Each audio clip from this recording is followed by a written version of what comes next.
کے سامنے حاضر ہیں. جیسا کہ آپ جانتے ہیں کہ رمضان کی آمد ہے اور اس مبارک مہینے کے آنے سے پہلے ہم رمضان کے بارے میں کچھ سیکھنے کی کوشش کر رہے ہیں اور انشاءاللہ یہ سلسلہ رمضان میں بھی اسی طرح سے جاری رہے گا تاکہ ہم ان قیمتی ساعتوں سے زیادہ نفع اٹھا سکیں. جیسا کہ آپ جانتے ہیں الحمدللہ اس میں ہمارے ساتھ استاذ نکہت ہاشمی صاحبہ موجود ہیں اور ہمیں بہت ہی خوبصورت سلسلہ رہا پچھلی دفعہ بھی جب ہم بات کر رہے تھے کل کے دن پہ کہ استاذہ رمضان آیا ہی جاتا ہے، month of training, blessed month ہے، رحمتوں کا نزول ہوتا ہے، شیاطین جکڑ دیے جاتے ہیں، جنت کے دروازے کھول دیے جاتے ہیں، صدائیں لگنا شروع ہو جاتی ہیں کہ جتنا زیادہ انسان ان لمحات سے فائدہ اٹھا سکتا ہے اٹھائے. لیکن ظاہری بات ہے کہ جب کوئی ہمارے یہاں کوئی بھی ایونٹ ہوتا ہے، کوئی بھی فنکشن ہوتا ہے، ایون کوئی شادی کا ہی فنکشن کیوں نہ ہو، تو کتنے پہلے سے تیاری شروع کرتی جاتی ہے. تو ہم نے جیسے پہلے بھی پچھلی ایپیسوڈ میں بھی بات کی کہ بہت زیادہ ضروری ہے پہلے تیاری کرنا، اس کے بارے میں پلاننگ کرنا، رمضان کیسے گزارنا ہے. اسی سلسلے میں آج پھر استاذہ کچھ کوشچنز ہوں گے. تو رمضان ایک دفعہ پھر آپ کی طرف سے ہمیں چاہیے کہ کیسا مہینہ ہے جو بس ہمارے دروازے پہ دستک دینے ہی والا ہے. رب العزت نے رمضان کے بارے میں بڑی اہم بات بتائی. اس کی بات سب سے سچی، سب سے ساؤنڈ اور اصلی بات یہی ہے. ارشاد فرمایا شہر رمضان الذی انزل فیہ القرآن، رمضان کا مہینہ وہ ہے جس میں قرآن نازل کیا گیا. وہ مہینہ جسے آپ میں ہم سب روزوں کا مہینہ سمجھتے ہیں، دراصل نزول قرآن کا مہینہ ہے. تو اصل میں مہینہ بہت برکتوں والا ہے، عصمت والا مہینہ ہے.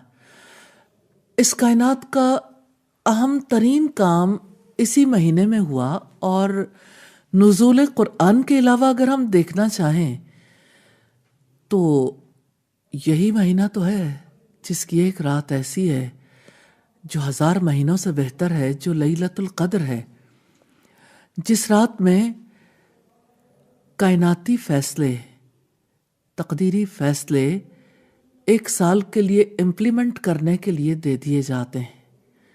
تو یوں یعنی یہ صرف انسانوں کے لیے نہیں، صرف اہل زمین کے لیے نہیں، یہ پوری یونیورس کے لیے کس قدر اہمیت کا حامل مہینہ ہے اور اہمیت کی حامل رات ہے.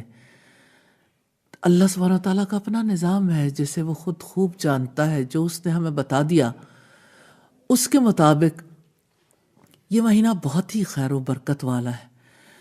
تو اس مہینے کی آمد سے پہلے تیاری بہت ضروری ہے اور اس کی تیاری کے لیے شعبان بہت ہی اہمیت کا حامل ہے. میں سمجھتی ہوں کہ 3 مہینے بہت زیادہ قدر و قیمت والے ہیں. شعبان اس لیے کہ شعبان میں تیاری ہوتی ہے، رمضان جس میں اصل عمل ہوتا ہے، اور شوال جس میں نیکی استقامت اختیار کر سکتی ہے اگر ارادہ کر لیں. یعنی نیکیوں کے لیے سارے سال کے لیے انسان مستعد ہو جاتا ہے. اور اب جانتے ہیں کہ رمضان کے مہینے میں جیسے ہم روزے رکھتے ہیں تو رمضان کے بعد شوال میں 6 شوال کے ساتھ ان کو ہم کمپلیٹ کرتے ہیں، اگرچہ وہ فرض نہیں ہے لیکن اہمیت بہت ہے ان روزوں کی. تو یہ 3 ماہ کا ایک پیکج ہے. اگرچہ ہم یہ بھی دیکھتے ہیں کہ یعنی لطائف المعارف میں ہے کہ رجب جو ہے وہ کھیتی بونے کا مہینہ ہے، شعبان پانی دینے کا، اور رمضان کھیتی کاٹنے کا مہینہ ہے. لیکن میں یہ سمجھتی ہوں کہ جیسے سنت کے مطابق نبی صلی اللہ علیہ وسلم نے رمضان کی تیاری کی تو شعبان سے تیاری کی، اور شعبان کے بعد رمضان میں بھرپور عمل، اور پھر شوال میں اس نیکی کو سنبھالنا، اور سنبھالنا بہت ضروری ہے.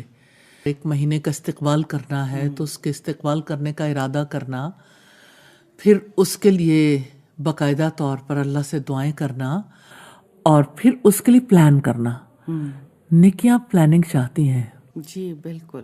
پلاننگ کے بغیر نیکی نہیں ہوتی.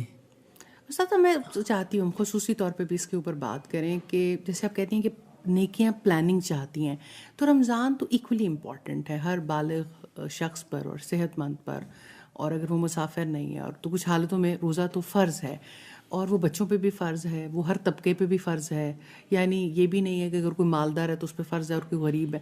میں سمجھتی ہوں کہ جو ہمارے اب پاکستان میں تو اس دفعہ رمضان ابھی مارچ میں رہا ہے، تو مارچ جو ہے وہ ہمیشہ سے جو ہے وہ ایگزامز منتھ ڈکلیئر رہا ہے. تو میں بہت سارے بچوں سے بات کرتی ہوں تو وہ کہتے ہیں کہ اس دفعہ تو روزہ نہیں رکھ سکیں گے کیونکہ رمضان ہے. تو بچوں کو کس طرح سے، کیونکہ اب ایگزامز، پڑھائی کا لوڈ اتنا زیادہ ذہنوں پہ طاری ہے، اور جب آپ یہ دیکھیں کہ پورے سیگمنٹس ہیں ہمارے پنجاب میں بھی، جیسے 9-10 کے بورڈ کے ایگزامز آ جائیں گے، پھر فرسٹ ایئر سیکنڈ ایئر کے اس کے بعد ہوں گے، بچے پہلے پریپریشنز میں، او لیولز اے لیولز کے ایگزامز ہیں. دنیا میں آئیڈیالوجی خواہ کوئی بھی ہو، تبدیلی ایجوکیشن سے آتی ہے. ایجوکیٹ کرنے کی ضرورت ہے. مجھے ایسا لگتا ہے کہ ایسا نہیں ہے کہ پہلے ایجوکیٹ کیا تھا بھول گئے، ایجوکیٹ ہی نہیں کیا. اس کے بارے میں لوگوں کو ترغیب ہی نہیں دلائی. رسول اللہ بھی ترغیب دلاتے تھے، رغبت دلاتے تھے. ایون وہ سب لوگ جانتے تھے اور وہ سب لوگ اس پروسیس سے گزرتے تھے. جب سے اسلام آیا تھا لوگ باقاعدہ روزے رکھتے تھے، اور تقریباً مدینہ میں اگر آپ دیکھیں تو آلموسٹ ہر سال میں روزے رکھے گئے.